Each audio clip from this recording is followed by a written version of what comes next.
स्वागत है आपका एनडीटीवी के इलेक्शन कार्निवल में।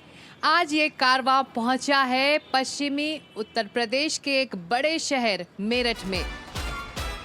मेरठ वो शहर जिसका नाम हमारे इतिहास में दर्ज है। मेरठ वो शहर जिसका जिक्र पौराणिक कथाओं में होता है। सन 1857 में मेरठ देश की दूसरी बड़ी सैनिक छावनी थी और यहीं से अंग्रेजों के खिलाफ आवाज बुलंद की यहाँ के सैनिकों ने। आज़ादी की पहली लड़ाई का शंखनाद यहीं से हुआ था। दिल्ली चलो का नारा अंग्रेजों के खिलाफ यहीं से आया था और इस नारे की गूंज 1857 में फिर धीरे धीरे पूरे देश में फैली थी। सम्राट अशोक के काल में भी मेरठ एक बड़ा बौद्ध धर्म का केंद्र रहा। पौराणिक कथाओं में भी इसका बार बार जिक्र आता है। रामायण में मेरठ का जिक्र तब आता है जब बात होती है रावण की। रावण की पत्नी मंदोदरी यहीं से थी। ये रावण का ससुराल कहा जाता है। महाभारत में जिस हस्तिनापुर के लिए पांडवों और कौरवों के बीच लड़ाई हुई वो हस्तिनापुर यहीं मेरठ में था। जिस लाक्षागृह में दुर्योधन पांडवों को जलाकर मार देना चाहता था वो लाक्षागृह दुर्योधन ने यहीं मेरठ में बनाया था। तो अब इतिहास से निकलकर पौराणिक कथाओं से निकलकर बात करते हैं मेरठ के आज की। मेरठ यहाँ का एक बड़ा शहर है। राजनीति के लिहाज से भी ये काफ़ी अहमियत रखता है। मेरठ को पश्चिमी उत्तर प्रदेश का एजुकेशन हब कहा जाता है। ये एक स्पोर्ट्स कैपिटल भी है जहाँ पर खेल से जुड़े उद्योग बहुत सारे चल रहे हैं। आप नाम ले लें, cricket, badminton, table tennis, hockey, इनसे जुड़े जो भी सामान हैं यहाँ मेरठ में ही बनते हैं। मेरठ का ही बल्ला महानतम क्रिकेटर सचिन तेंदुलकर ने थामा है तो राहुल द्रविड़ ने भी। और यहाँ से क्रिकेटर भी निकले हैं। प्रवीण कुमार, भुवनेश कुमार टीम इंडिया में मेरठ का नाम रोशन कर रहे हैं। वैसे मेरठ का नाता उद्योग से भी है और ये उद्योग जुड़ता है संगीत से भी। ब्रास बैंड्स का उद्योग भी मेरठ से आता है। दुनिया के कोने कोने में मेरठ में बने बिगुल बजते हैं।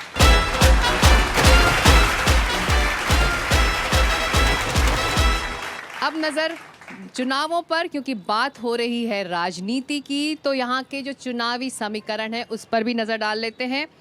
पश्चिमी उत्तर प्रदेश में 27 लोकसभा सीटें हैं और मेरठ भी उनमें से एक है। साल 2014 और 2019 में बीजेपी ने यहाँ की ज़्यादातर सीटें जीती थीं और मेरठ तो बीजेपी के ही नाम रहा है। पिछले 3 लोकसभा सीटों से यहाँ के बीजेपी के ही सांसद रहे हैं राजेंद्र अग्रवाल। इस बार राजेंद्र अग्रवाल का टिकट काट दिया गया है और बीजेपी ने एक ऐसा प्रत्याशी उतारा है जो मेरठ में काफ़ी धूम मचा रहा है।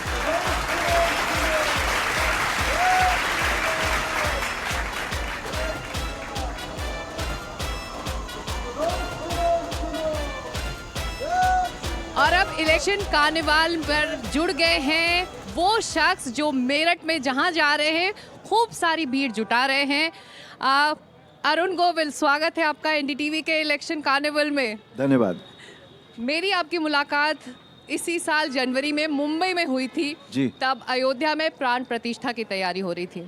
तो दिल्ली से मेरठ तक का सफ़र मैंने तय किया और आपने मुंबई से मेरठ तक का सफ़र तय कर लिया।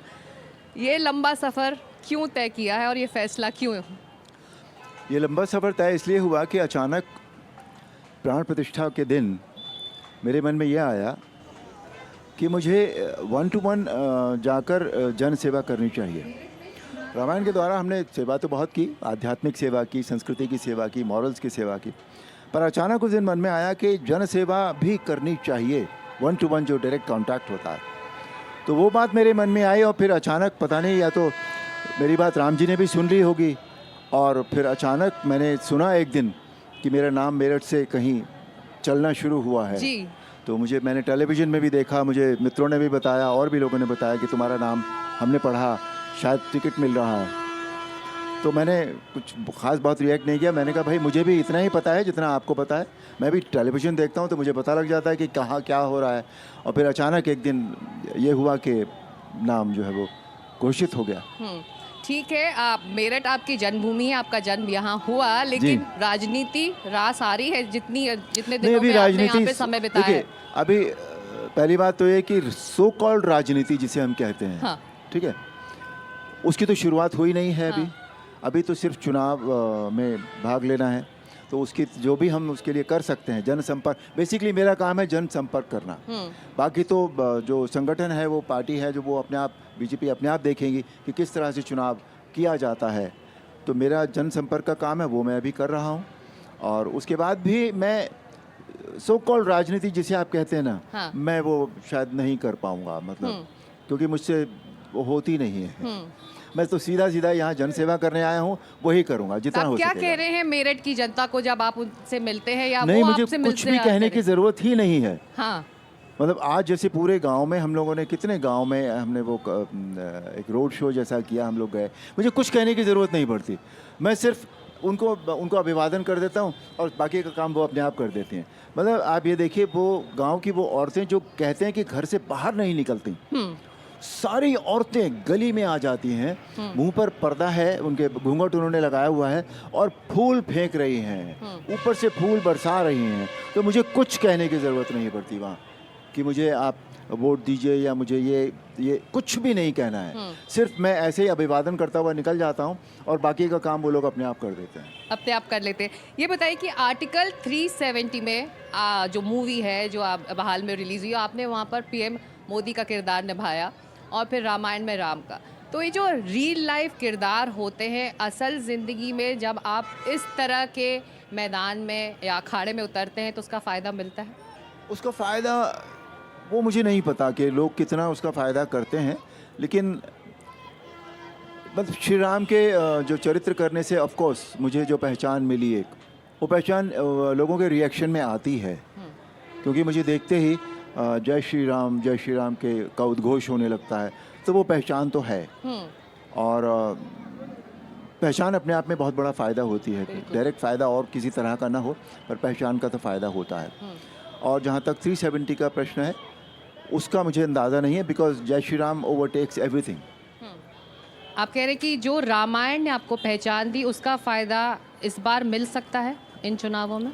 नहीं, मैंने बताया, जिससे मुझे पहचान तो मिल गई ना उससे, तो अब लोगों का चुनावी जो फ़ायदा जिसमें हार जीत का चुनावी फैसला होता है, फ़ायदा मुझे लगता है होगा, ज़रूर होगा। हाँ। क्योंकि जो रिएक्शन मैं देख रहा हूँ सबका, पहले भी इस पहचान से मुझे प्यार, स्नेह, सम्मान मिलता रहा है, लेकिन अब यहाँ जब मैं जनसंपर्क कर रहा हूँ तो वो प्यार, स्नेह, सम्मान बढ़ गया है पहले से, ये जानते हुए भी कि मैं चुनाव में हूँ। इसका अर्थ ये है कि they have accepted me and they are ready to give सहयोग टू मी, यू नो, जी दैट काइंड बिल्कुल। Of thing. पौराणिक कथाओं में भी मेरठ का जिक्र है। जी। जब रामायण में इसका मेरठ का जिक्र आता है तो ये रावण का ससुराल है, मंदोदरी का घर है, इसकी जानकारी है आपको? हाँ, मुझे जानकारी है, क्योंकि मेरठ का नाम जैसा हमें मालूम था पहले महाराष्ट्र था। जी। तो मैं जो थे वो मंदोदरी के पिता थे, मैं राक्षस, तो उस नाते रावण के ससुराल हुई। हाँ। तो राम उतरे हैं रावण के ससुराल में, चुनावी मैदान में, उस द्वंद्व में। नहीं, उतरना तो नहीं पता मुझे, पर मैं आया ज़रूर आया हूँ। हूँ, चलिए। पर अरुण जी, 1988 में आप इलाहाबाद भी गए थे। एक तरह से वहाँ भी आपका एक डेब्यू हुआ था, राजनीतिक डेब्यू। आपने कैंपेन किया था एक कैंडिडेट के लिए, कांग्रेस के कैंडिडेट के लिए, लेकिन उसके बाद आपने पॉलिटिक्स परस्यू नहीं की। बाय चॉइस था, या फिर मौके नहीं मिले, या फिर आप बहुत बिजी थे, हुआ क्या था उसके बाद? नहीं, पॉलिटिक्स मेरा फेवरेट सब्जेक्ट कभी रहा नहीं। मुझे बहुत बार ऑफर्स हुए, हाँ। पर मेरा मन नहीं था कभी भी राजनीति करने का।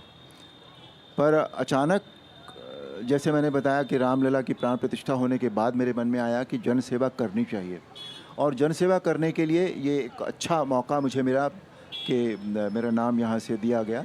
और क्योंकि मेरी ये जन्मभूमि थी, तो इसलिए ये मुझे और भी, कहते हैं ना 1 + 1 = 2 हो गया, तो वैसा ही कुछ हुआ है यहाँ पर। पर लगता नहीं कि आप कह रहे हैं कि कभी ये चॉइस नहीं था, बाय चॉइस आपने इसको ऑप्ट नहीं किया था, लेकिन आप जब उतरे हैं या फिर जुड़े हैं इस रास्ते से, तो मुश्किल होगी, उसका भी एहसास है, चुनौतियाँ भी बहुत होंगी। चुनौतियाँ ज़िंदगी में नहीं होती क्या? होती हैं, हर प्रोफेशन में होती हैं, है ना? मेरे लिए ये एक प्रोफेशन नहीं है, मैं इसे प्रोफेशन मानकर नहीं चल रहा हूँ।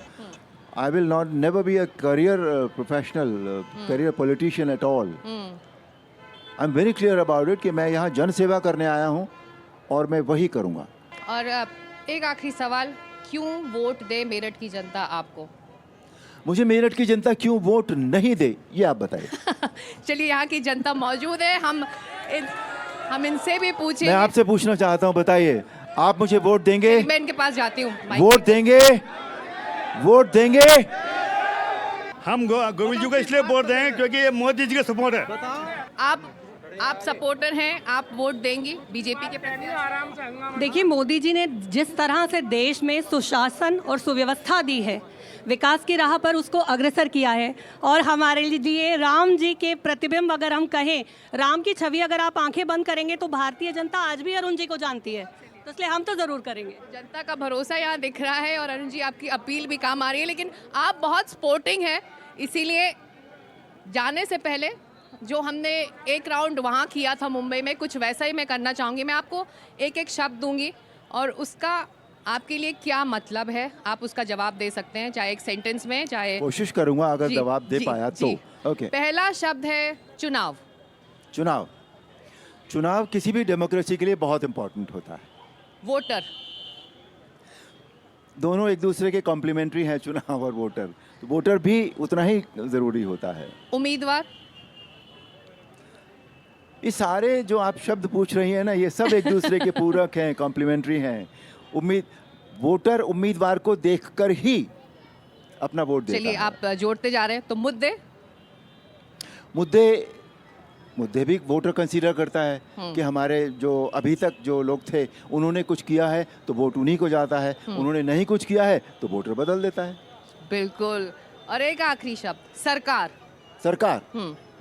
सरकार सुशासन में बिलीव करना चाहिए, जिसे हम गवर्नेंस कहते हैं। हाँ। और उसे सबका दुख दर्द, सिर्फ मतलब जो हम पूरे देश में जो भी लोग होते हैं, जहाँ भी होते हैं, उनका दुख दर्द जो है वो उनको सरकार को पता होना चाहिए, उनकी समस्याएं पता होनी चाहिए, और उसके लिए सरकार ही कुछ कर सकती है, बिकॉज शुरुआत वहीं से होती है, तभी वो सब नीचे तक आता है। बहुत शुक्रिया, आप एनडीटीवी के इलेक्शन कार्निवल से जुड़े, और बेस्ट विशेस आपके इस नई जर्नी के लिए, और आपके भविष्य का फैसला मेरठ की जनता तय करने वाली है। बहुत धन्यवाद आपका, बहुत धन्यवाद, शुक्रिया, thank you very much. Election carnival में वक्त एक छोटे से ब्रेक का है, हम इस ब्रेक के बाद लौट रहे हैं, कहीं मत जाइए, सीधे जुड़िए हमारे साथ इलेक्शन कार्निवल मेरठ से।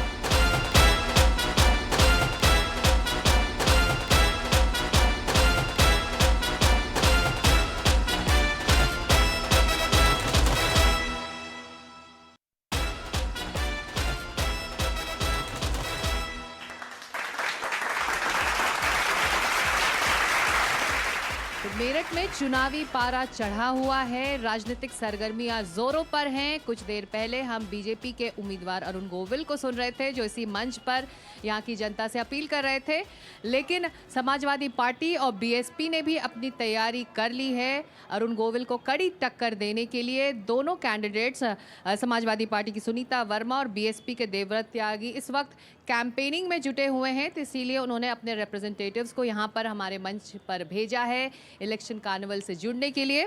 समाजवादी पार्टी के राजपाल सिंह पूर्व मंत्री रहे हैं, आपका स्वागत है इलेक्शन कार्निवल में, और साथ ही अमरदीप त्यागी जी जो देवव्रत त्यागी के रिप्रेजेंटेटिव हैं, आप दोनों का स्वागत। लेकिन पिछली बार आप दोनों की पार्टियां साथ थीं, तो जो मौजूदा सांसद हैं उनको कड़ी टक्कर मिली थी, लेकिन इस बार दो अलग अलग कैंडिडेट्स, अलग अलग कैंपेनिंग चल रही है, तो रास्ता आसान आपने बीजेपी के उम्मीदवार के लिए कर दिया। देखिए, ये आपने ठीक कहा कि पिछली बार दोनों पार्टियां साथ थीं, लेकिन जो भी कारण रहे हों, ये जो शीर्ष नेतृत्व है वो जाने कि वो आज क्यों कॉम्बिनेशन में नहीं है, लेकिन मैं ये कहूँगा आज भी जो मुकाबला है वो सिर्फ 2 ही कैंडिडेट्स में है, भाई देवव्रत त्यागी और अरुण गोविल। इस बार के जो समीकरण हैं, जिस तरह आप देख रहे हैं कि भाई देवव्रत त्यागी को टिकट देकर बहन मायावती जी ने एक त्यागी जो कोर वोटर हैं बीजेपी के रहे थे, लेकिन आज नहीं है। बिरादरी में बहुत रोष था, लेकिन जब से बहन मायावती जी ने टिकट दिया है बिरादरी में बहुत जोश है। तो आप अमरदीप जी ये कह रहे हैं कि इस वक्त फेवरेबल जो माहौल लग रहा है, अगर बीजेपी के पक्ष में नहीं तो बीएसपी के पक्ष में होगा। लेकिन मैं यहाँ समाजवादी पार्टी को लाना चाहूँगी। सामने अरुण गोविल हैं, एक बड़ा चेहरा, उसके ऊपर प्रधानमंत्री मोदी का चेहरा। तो ऐसे में जो इंडी गठबंधन है, इंडिया अलायंस गठबंधन है, उसका चेहरा क्या होगा? आप लोग जनता के पास जाकर किस चेहरे की बात कर रहे हैं? इंडिया गठबंधन की प्रत्याशी श्रीमती सुनीता वर्मा दलित महिला है। पहली दफ़े देश आज़ादी के बाद पहली दफ़े इंडिया गठबंधन से या कोई भी किसी भी दल से पहली दफ़े दलित महिला इस सीट पर लड़ रही है। और जो ये कैंडिडेट है हमारा गठबंधन का, ये 12 लाख वोटों पे लड़ रहा है चुनाव। और त्यागी जी हमारे मित्र के लड़के हैं, सुभाष चंद्र त्यागी जी के, इनके बारे में नहीं कहूँगा मैं, लेकिन बसपा चुनाव में कहीं नहीं है। दलित प्रत्याशी होने की वजह से 12 लाख वोट जो हमारी है, सुनीता वर्मा जी कम से कम, अरे तर्क सुनिए, 2 लाख वोटों से जीतेंगी, 2 लाख वोटों से, 2 लाख वोटों से जीतेंगी। चलिए, अगर हम राष्ट्रीय स्तर की बात करें, अगर एनडीए कह रहा है कि हमारा प्रधानमंत्री का चेहरा नरेंद्र मोदी हैं, तो इंडिया अलायंस के लिए चेहरा क्या है? आप अपने वोटरों से क्या कह रहे हैं? ये जो राम बना कर लाए हैं, नकली राम, ये चल नहीं रहा मेरठ में। आपने पल्लवपुरम में विरोध देखा होगा, कितना विरोध हुआ है। और स्थानीय कैंडिडेट होना चाहिए अपनी समस्या हल करने के लिए। सुनीता वर्मा जी स्थानीय कैंडिडेट है। अरे त्यागी जी नहीं चल पा रहे हैं। त्यागी जी का दलित 4.5 लाख वोट सुनीता वर्मा को जा रहा है, 4.5 लाख वोट सुनीता वर्मा को जा रहा है। चलिए, शांत रहे। अभी देख लो, शोर मचाने से कुछ नहीं होगा। चुनाव हार रहे हैं, सुनीता वर्मा जीत रही है 2 लाख वोटों से। देखिए, मैं एक बार बता देना चाहता हूँ, जो ये मुस्लिम वोट्स को बार बार खींचना चाहते हैं, इस बार मुस्लिम कोई वोट देने वाला नहीं है। देखिए, जब से योगी जी ने बुलडोजर चलाए हैं मुस्लिम भाइयों के मकानों पर, और समाजवादी पार्टी के पास कम से कम 100 एमएलए थे उत्तर प्रदेश में, एक भी यदि धरना प्रदर्शन किया हो मुस्लिम भाइयों के पक्ष में या उनके घरों को तोड़ने से रोका हो तो मुझे बता दीजिए। आप मुस्लिम्स की खाली वोट लेना जानते हैं, उनको बचाना नहीं जानते। अरे तुमने घर तोड़े, तुम्हारी पार्टी ने उनके घर तोड़े, हमने तो मदद की है। पर हम तो हर जगह गए हैं। पर इंडिया अलायंस तो अपना कुनबा भी समेट के नहीं रख पा रहा है इस इलाके में। आरएलडी ने आपका साथ छोड़ दिया है, इसका नुकसान भी इंडिया अलायंस को होने वाला है। हमारा कुनबा मजबूत है, हमारा कुनबा मजबूत है और बीजेपी घबराई हुई है। चलिए, हम अब मुद्दों की बात करेंगे। गठबंधन, उम्मीदवारें और जो जाति समीकरण है, इस पर चर्चा काफ़ी हो गई। मैं सीधे मुद्दों पर आती हूँ। मेरठ की जनता के लिए वो कौन से मुद्दे हैं जो आपको परेशान कर रहे हैं? मैडम देखिए, यहाँ पे सबसे बड़ा मुद्दा एक है कि हाई कोर्ट बेंच पिछले 50 सालों से हम लोग, मैं अधिवक्ता हूँ, हमारे राज्यपाल जी भी अधिवक्ता हैं, हमने ये 50 साल से मांग कर रहे हैं। योगी जी से भी कह दिया, प्रधानमंत्री जी से हमने कहा कि हमें हाई कोर्ट की बेंच दो। और यहाँ की कम से कम इतनी जनता है, हमने कम से 3 महीने तक यहाँ पे हड़ताल की है, लेकिन कोई भी रिजल्ट नहीं दिया। जी देखिएगा, ये बीएसपी का गढ़ रहा है, पहले से बीएसपी की छीट रही है लोकसभा की। पिछली बार भी विजयी हुए थे, किसी कारणवश हरा दिया गया था।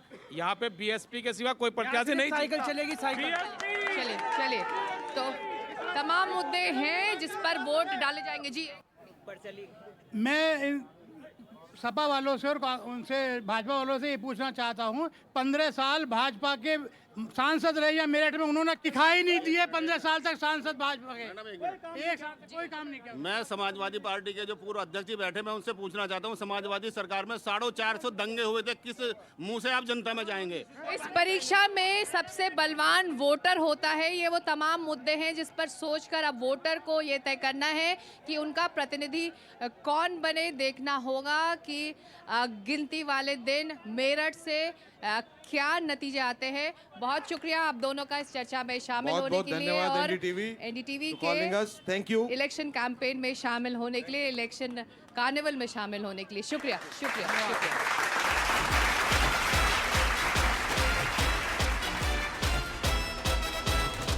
युवा देश के युवा वोटर भी इन चुनावों को लेकर खासे उत्साहित हैं और इस वक्त मेरे साथ मेरठ के 2 युवा संगीत विद्यार्थी इलेक्शन कार्निवल से जुड़ रहे हैं, पुष्कर शर्मा और अमन शर्मा। आप दोनों का इलेक्शन कार्निवल में स्वागत है और ये दोनों यहाँ आए हैं हमारे मन से देशभक्ति का एक गीत सुनाने के लिए यहाँ मौजूद ऑडियंस को और हमारे टीवी के दर्शकों के लिए। तो शुरू करें आप।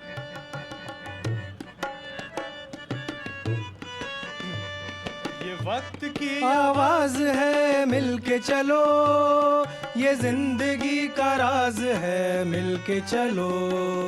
ये वक्त की आवाज है मिलके चलो, ये जिंदगी का राज है मिलके चलो। मिलके चलो मिलके चलो मिलके चलो, चलो भाई मिलके चलो मिलके चलो मिलके चलो। ये वक्त की आवाज है मिलके चलो, ये जिंदगी का राज है मिलके चलो। मिलके चलो मिलके चलो मिलके चलो, चलो भाई मिलके चलो मिलके चलो मिलके चलो। आज दिल की रंजिशें मिटा के आज भेदभाव सब भुला के आजादी से है प्यार जिन्हें देश से है प्रेम, कदम कदम से और दिल से दिल मिला के मिलके चलो मिलके चलो मिलके चलो मिलके चलो मिलके चलो। जैसे सुर से सुर मिले हों राग के, जैसे शोला मिलके बने आग के, जिस तरह चराग से जले हैं चराग, वैसे चलो भेद तेरा मेरा त्याग के।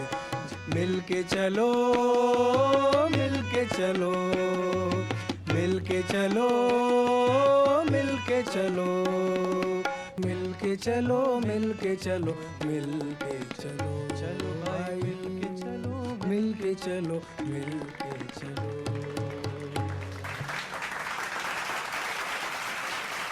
बहुत शुक्रिया, आप दोनों ने एक नया जोश भर दिया है और इसी तरह ये जोश आप लोग भी बरकरार रखें। और चुनाव एक ऐसा वक्त है जब युवा ज़्यादा से ज़्यादा जुड़ें तो वाकई देश की तस्वीर बदल जाती है। तो इस जोश भरे गीत के लिए शुक्रिया। और एनडीटीवी पर इलेक्शन कार्निवल जारी है, हम लौट रहे हैं इस छोटे से ब्रेक।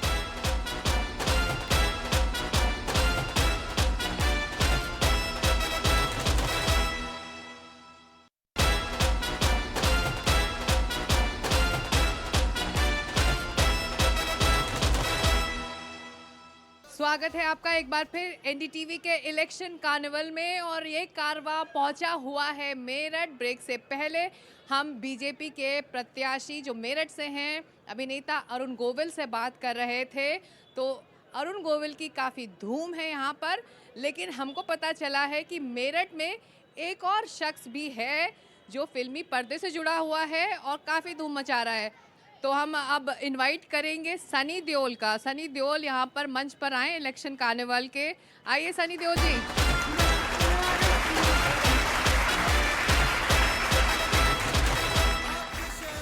सनी देओल या फिर मुझे लगा सनी देओल, लेकिन सनी देओल जैसी शक्ल तो नहीं लग रही है, या फिर सनी देओल नहीं है, असली सनी देओल है आप? भाई देखिए, मेरा नाम राजीव है और मैं अपने शहर मेरठ का रहने वाला हूँ।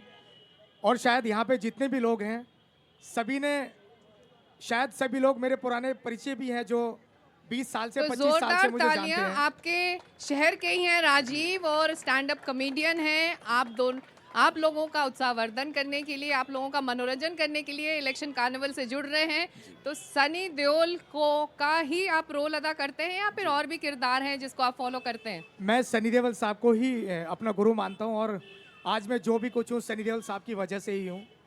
मैं जितने भी सारे टीवी चैनल पे शो करता हूँ सनी देओल बनकर ही शो करता हूँ। चलिए फिर जनता को कुछ दिखा दें, उनका मनोरंजन कर दें। बस मैं तो आज आप लोगों के सामने खुलकर कुछ बातें बोलना चाहता हूँ, डायलॉग बोलना चाहता हूँ। और सबसे पहले आप लोग हमारे हिंदुस्तान के नंबर 1 NDTV न्यूज़ चैनल के लिए बढ़िया वाली ताली बजाते हैं आप, जो हम जैसे कलाकारों को आगे बढ़ाते हैं, सम्मान देते हैं।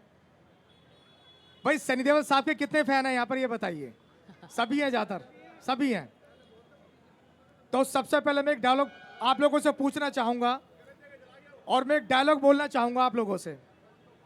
सिंह साहब दी ग्रेट एक फिल्म थी सनी देओल साहब की, बड़ी फेमस डायलॉग था सनी देओल साहब का कि आप लोगों को एक बात समझा देना चाहता हूं, आप लोगों को एक बात समझा देना चाहता हूं, दुनिया बुरी इसलिए नहीं क्योंकि बुरे लोगों के हाथों में ताकत है, दुनिया बुरी इसलिए नहीं क्योंकि बुरे लोगों के हाथों में ताकत है, दुनिया बुरी इसलिए क्योंकि 6 लोग एक साथ मिलकर अपनी ताकत का सही इस्तेमाल नहीं करते।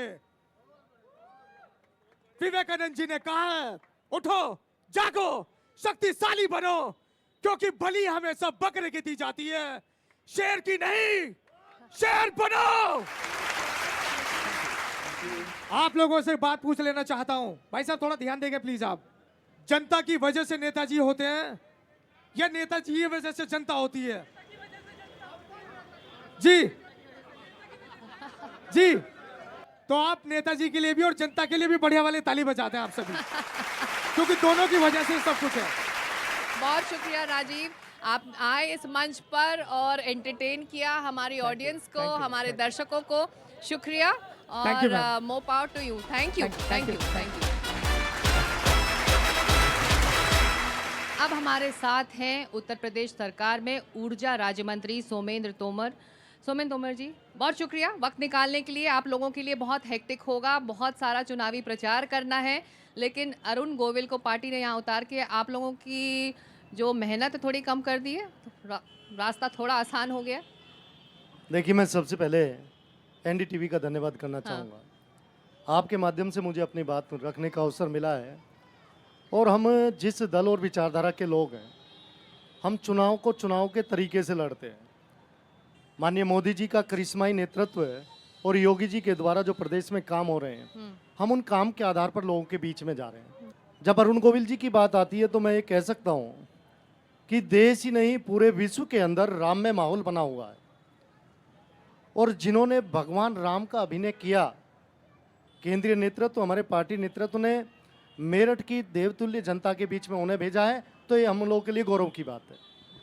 तो ऐसे में ऐसा क्या हुआ है, ये मेरठ सीट जो थी वो बीजेपी की सेफ सीट मानी जाती थी, फिर भी 3 बार के सांसद रहे राजेंद्र अग्रवाल जी का टिकट काट दिया गया और अरुण गोविल को यहाँ मैदान में उतार दिया गया। कुछ ना कुछ तो अंदर चल रहा था ना, कुछ परेशानी थी जिसकी वजह से मौजूदा सांसद का टिकट कट गया। नहीं, माननीय राजेंद्र अग्रवाल जी हमारे बहुत वरिष्ठ नेता हैं और संगठन में भिन्न भिन्न दायित्वों पे उन्होंने काम किया है। ये एक प्रक्रिया है, 3 बार लगातार वो यहाँ के सांसद रहे हैं, अभी भी हमारे वो नेता हैं। अभी इस पूरे चुनाव की कमान राजेंद्र अग्रवाल जी ने संभाल रखी है। हम लोग, हमारे लिए पद नहीं, हम कार्यकर्ता जो हमेशा भारतीय जनता पार्टी की विचारधारा का जो हमारा कार्यकर्ता है वो व्यक्तिवादी नहीं है। हम लोग के लिए देश पहले है, पार्टी बाद में, और उसके बाद स्वयं हम लोग हैं। इसीलिए हमारा सब कार्यकर्ता पहले देश को देखता है।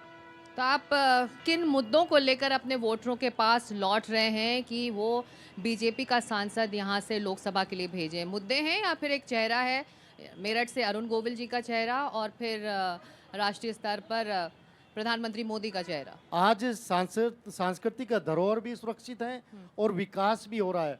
तो विकास के मुद्दों को लेकर हमारे 10 साल का काम देश के अंदर और 7 साल का काम हमने जो उत्तर प्रदेश के अंदर किया है, हम उन सब काम को लेकर अपने देवतुल्य नागरिकों के बीच में जा रहे हैं और उनसे निवेदन कर रहे हैं। एक आखिरी सवाल जनता की तरफ से भी मैं ले लेती हूँ आपके लिए। अगर ये लोग आपसे कुछ पूछना चाहते हैं तो मुद्दों को लेकर बात हो रही है, आपके लिए मुद्दा क्या है जिस पर आप चाहते हैं कि आपका सांसद गौर करे, जो नया चुना हुआ सांसद बने? ऐसे अनेकों मुद्दे हैं जिनकी वजह से हम भारतीय जनता पार्टी को और देश के यशस्वी प्रधानमंत्री मोदी जी को वोट दें। वो दुनिया में बढ़ता हुआ भारत का कद हो, या 2 देशों के बीच हो रहे युद्ध के बीच भारत के बच्चों को सुरक्षित निकालना हो, या पाकिस्तान पे एयर स्ट्राइक हो, या धारा 370 हो, या अयोध्या में बन रहे भगवान श्री राम के। तो मेरठ की जनता के लिए भी मुद्दे हैं जिस पर आपको गौर करना होगा, चाहे वो महंगाई हो, चाहे वो सीमा से जुड़ा मुद्दा हो।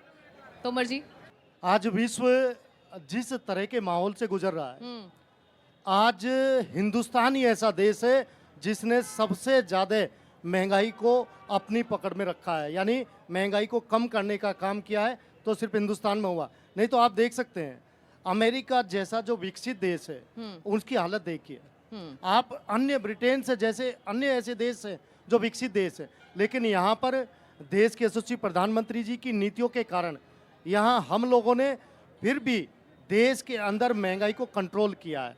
2014 से पहले हम लोग को ये देखना चाहिए कि जब सीमाओं पे प्रधानमंत्री जाने का सिर्फ दौरे की बात करते थे और ऊपर से आदेश होता था दूसरी तरफ से कि इधर नहीं आना है, तो देश का प्रधानमंत्री अपना दौरा निरस्त कर देता था। लेकिन आज ये खुशी की बात है कि किसी देश की इतनी हिम्मत नहीं है कि हमारे देश के प्रधानमंत्री के सामने आंख उठाकर बात कर सके। चलिए, बहुत शुक्रिया, आपने वक्त निकाला इलेक्शन कार्निवल के लिए और एनडीटीवी के इस मंच पर आने के लिए। शुक्रिया तोमर जी, थैंक यू। अब हमारे इलेक्शन कार्निवल से जुड़ रहे हैं दो युवा सिंगर्स जो अपनी देशभक्ति को जोड़ रहे हैं उनके संगीत से और अपील कर रहे हैं आप सभी को। लोकेश और अनमोल, स्वागत है आपका इलेक्शन कार्निवल में, और आप हमारे ऑडियंस और दर्शकों को क्या सुनाना चाहते हैं?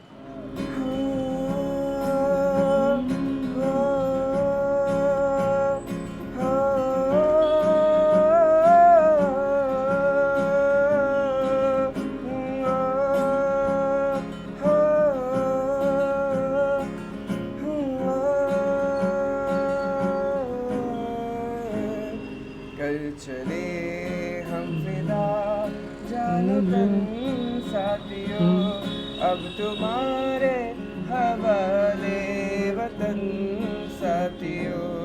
कर चले हम फिदा जानो तन साथियों, अब तुम्हारे हवाले वतन साथियों।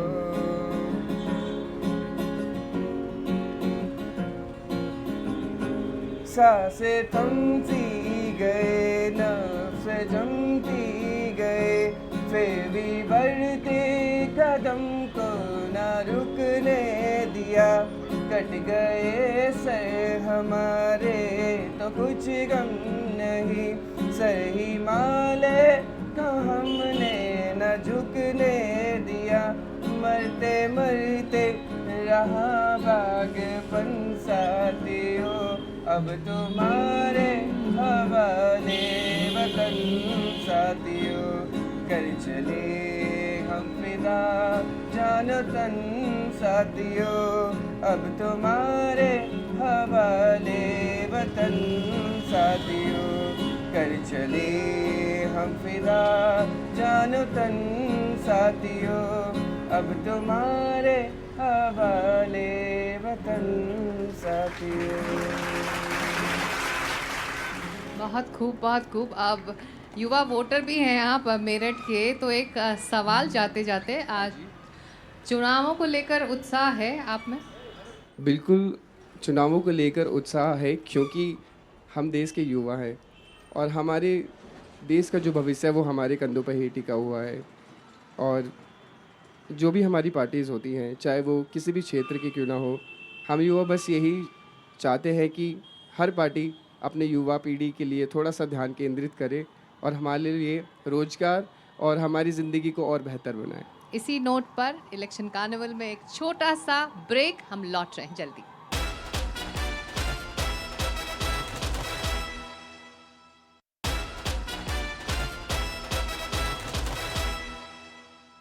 चुनाव हमारे देश में कार्निवल है, उत्सव है, मेला है।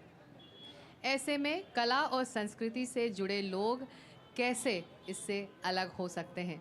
इलेक्शन कार्निवल के मंच पर अब मेरठ की कवित्री कोमल रस्तोगी हमारे साथ हैं। कोमल जी, शुक्रिया। और चुनावी सरगर्मियां ज़ोरों पर हैं, आपने बहुत कुछ देखा होगा तो लिखा भी होगा, तो बिना कुछ वक्त गवाए हमारे दर्शकों को यहाँ पर और ऑडियंस को भी कुछ सुना दें। देखिए, सबसे पहले आपका एनडीटीवी का बहुत आभार इस तरह का कार्यक्रम मेरठ में आयोजित करने के लिए, क्योंकि कहीं ना कहीं ये जनता को जागरूक करता है, मतदान की ओर प्रेरित करता है और उन्हें ये बताता है कि उनका एक एक वोट, एक एक विचार कितना कीमती है, मतदान में कितनी शक्ति है। 2 पंक्ति सबसे पहले एनडीटीवी के इस कार्निवल के लिए देना चाहूँगी, उसके बाद एक गीत सुनाऊंगी। फेस्टिवल फेस्टिवल फेस्टिवल, हाँ फेस्टिवल फेस्टिवल फेस्टिवल, आया मतदान का फेस्टिवल, हाँ आया मतदान का फेस्टिवल। एनडीटीवी ने बना दिया जिसको कार्निवल, फेस्टिवल फेस्टिवल फेस्टिवल। अब मैं गीत जो मैंने विशेषकर मतदाताओं के लिए लिखा है, आपकी बात से ज़्यादा शक्ति आपकी वोट में है, तो कम बोलिए और ज़्यादा तोलिए। अपने मन में, अपने मस्तिष्क में और शक्ति दिखानी है तो अपनी इस उंगली की दिखाइए, अपनी वोट की दिखाइए। यहाँ आप किसी भी विचारधारा को सपोर्ट करते हैं, उससे कोई फ़र्क नहीं पड़ता। सरकार उसी की बनेगी जिसको आप अपना मत देंगे। तो मतदान के दिन घरों से अवश्य निकलिएगा, समय से वोट कीजिएगा। एक गीत आप सबके लिए लिखा है, सुनाते। बिल्कुल बिल्कुल नया गीत है कि जागो जागो देशवासियों, सुन लो मेरी पुकार। जागो जागो देशवासियों, सुन लो मेरी पुकार। प्रजातंत्र के महापर्व को हो जाओ तैयार। प्रजातंत्र के महापर्व को हो जाओ तैयार। पहले वोट डाल आना और फिर करना जलपान। पहले वोट डाल आना और फिर कर पा जलपान। एक एक वोट जरूरी है, बस इतना रखना ध्यान कि वोट की ताकत से देखो बदला है ये परिवेश। विश्व पटल पर हौले हौले बदल रहा है देश। विकसित हो भारत अपना, ये सपना हो साकार। विकसित हो भारत अपना, ये सपना हो साकार। प्रजातंत्र के महापर्व को हो जाओ तैयार। जागो जागो देशवासियों, सुन लो मेरी पुकार। प्रजातंत्र के महासमर को हो जाओ तैयार।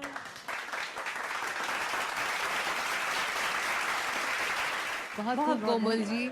और यही वो अधिकार है, मत अधिकार है, जिसका प्रयोग हर एक वोटर को सोच समझ कर करना है। बहुत बड़ी ताकत है अपना उम्मीदवार चुनना, अपनी प्रतिनिधि को लोकसभा तक पहुंचाना। तो आज इलेक्शन कार्निवाल में मेरठ से इतना ही, लेकिन अपने दर्शकों को हम बता दें कि हम रोज़ रात 8 बजे जुड़ेंगे आपके साथ इलेक्शन कार्निवल लेके। एक नया शहर रोज़ शाम को आपको देखने को मिलेगा, किस तरह का चुनावी बुखार वहाँ पर चढ़ा हुआ है। और कोमल जी, आखिर में चलते चलते जो एनडीटीवी के इलेक्शन कार्निवल के लिए आपने लिखा है वो एक बार चलते चलते आप सुना दीजिए। फेस्टिवल फेस्टिवल फेस्टिवल, हाँ फेस्टिवल फेस्टिवल फेस्टिवल, आया मतदान का फेस्टिवल, हाँ आया मतदान का फेस्टिवल। एनडीटीवी ने बना दिया जिसको कार्निवल, फेस्टिवल फेस्टिवल फेस्टिवल। बहुत बहुत आभार। Thank you.